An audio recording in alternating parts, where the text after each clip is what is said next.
Hey guys, today we're gonna have hopefully a short video and we're gonna replace the front center engine mount. Ever since I purchased the car, I noticed that the vehicle was vibrating in reverse and sometimes when starting the engine. I looked through all mounts including transmission mount and did not see any obvious cracks, but I did notice that the front mount was almost new and didn't have any markings on a rubber piece, and I believe not on a metal piece as well. About 15 years ago, when I had Infiniti i35, I ordered on eBay probably about $50 3 or 4 engine transmission mount, and when I replaced all of them on my Infiniti i35, the vehicle was vibrating like crazy. That's what happens when you buy very cheap aftermarket options. So based on that, I think that the problem here is very cheap quality aftermarket engine mount. And my advice when it comes to engine mount and transmission mount, always use original equipment.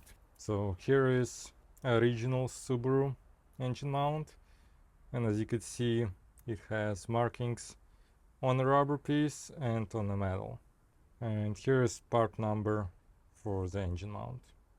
I put a little bit of pressure on the oil pan, just a little bit, and I'm gonna try to remove first the bolt that goes through the mount. Might try from under the vehicle, and actually under the vehicle it's a lot easier. Size is 14mm, by the way.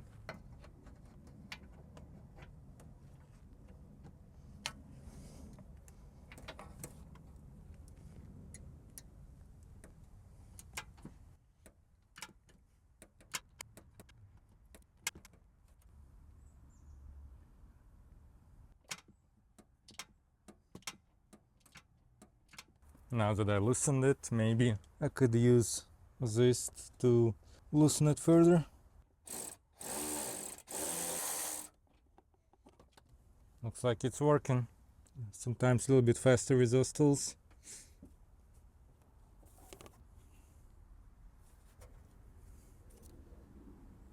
Here's the nut. I'm gonna try to unscrew it further.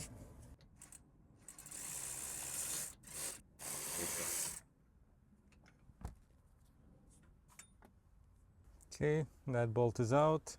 Now it's tough to get a good angle there, but there are 3 bolts, all 14mm. Now that the main bolt is off, I'm gonna try to lift the engine more. It should give me more clearance. I'm gonna loosen those side mounts. Just a top bolt, I think it'll help engine to move up a bit.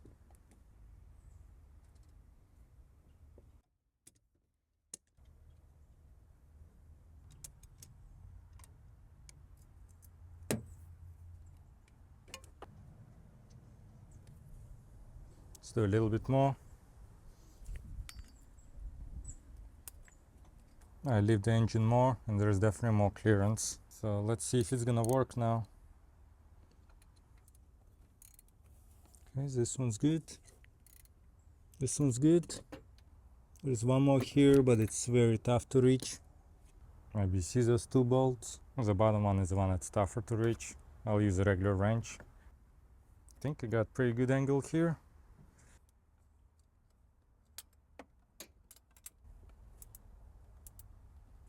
Good thing those bolts were not too tight.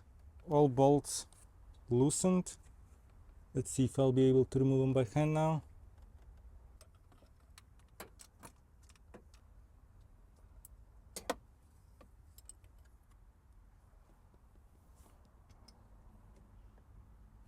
One bolt is out. Gonna work on other.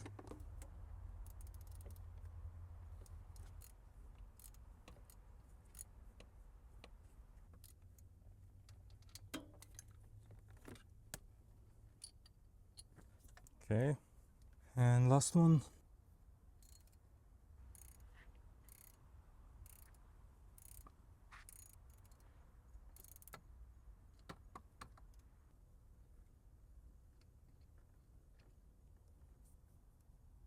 Bolt is out.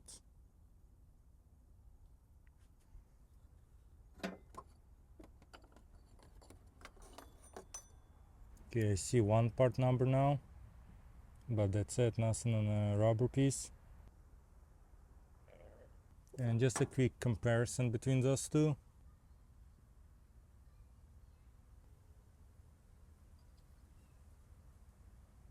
Say Subaru on this one, only thing I see part number right here, that's all. Okay, time to install this one.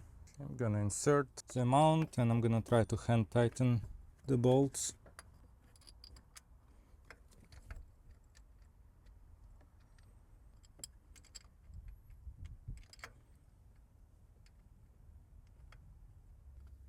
Just make sure you can hand tighten it pretty far, because we're talking about aluminum here and you don't want to damage the threads. Looks like this one. Good thing I was able to hand tighten it pretty much all the way through. This one's going good too.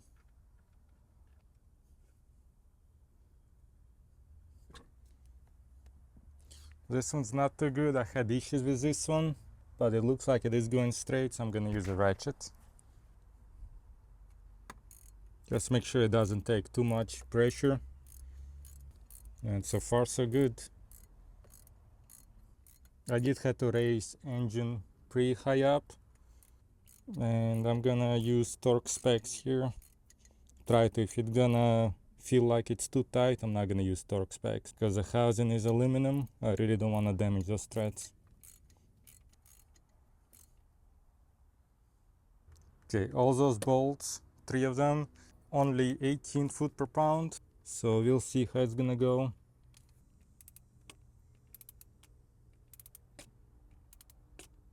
It's getting tight. I'm not gonna go further. It is tight. I'll stop it right here because I don't want to damage anything. So I decided not to use torque specs now, because 18, like I say, is very small. You don't want to damage that. Just make sure you do it tight, probably about how you do drain plug, just not too tight.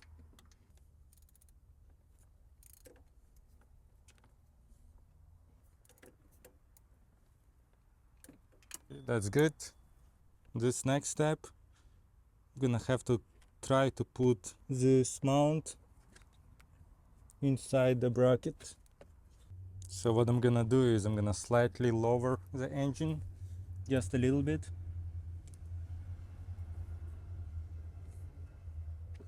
and keep checking to make sure mount goes in between these brackets. I'm lowering probably like a couple millimeters at a time. I might use pry bar to push this mount in. There you go.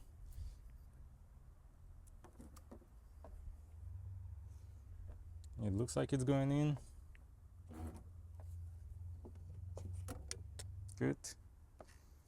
And it looks like I'll be able to push the bolt through. Let's try it.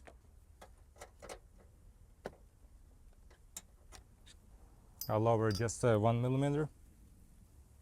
Try again. Not yet. Okay. I'm gonna raise it tiny bit. Okay. Good.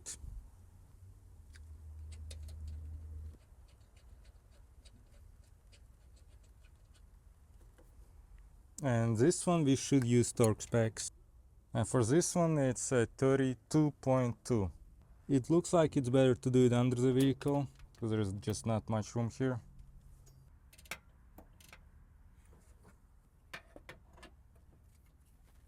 Not much room, but enough to secure the bolt with torque specs.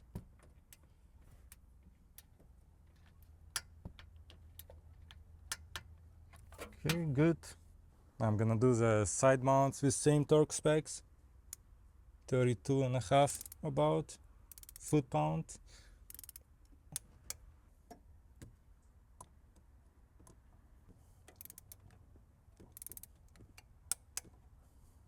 Slowly lower the car jack. You're gonna find out if I wasted time and money replacing this mount, Like I say, aftermarket mount was brand new, but not original.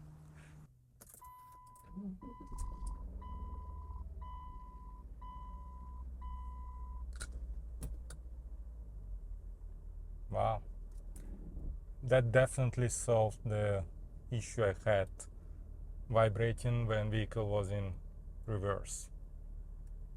It made a huge difference, like night and day. Vibration completely gone. I don't need to replace any other engine or transmission mounts. The ride quality now is perfect. So again, just remember, anytime you check your engine mounts to see if they're ripped, cracked, also check if they're original or not, because if you have cheap aftermarket ones, they will quite often feel worse than used cracked original ones. Just make sure when you're working with this, you need to have a decent clearance to insert that engine mount, and it is very important that you hand tighten those bolts, all three of them, because it's aluminum housing. You really don't want to damage the threads there. In description of this video, I'm gonna share Amazon affiliate links for tools and products I use for this project. If you have any questions, let me know. I try to reply as soon as I can. Thanks for watching. See you next time.